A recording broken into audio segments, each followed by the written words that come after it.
কোথায় ছিলিস তুই? আমি একা চোরের পিছনে দৌড়ে বেড়াচ্ছি। আরে স্যার আমি ওই হাট!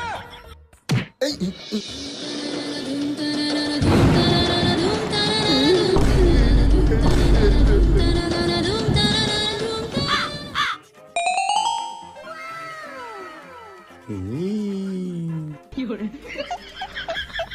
শালা দে এদিকে দে, ওভার অ্যাক্টিং এর দোকান।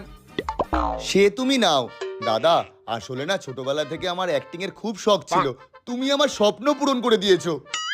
আরে শালা তোকে এত ওভার অ্যাক্টিং করতে কে বলেছিল? ও যদি জানতে পারতো আমি আসল চোর তখন? আরে দাদা, ওকে আমি অনেক আগে থেকেই চিনতাম, এক নম্বরে আবার লোক, ওকে তো আমি লুটেই নিতাম।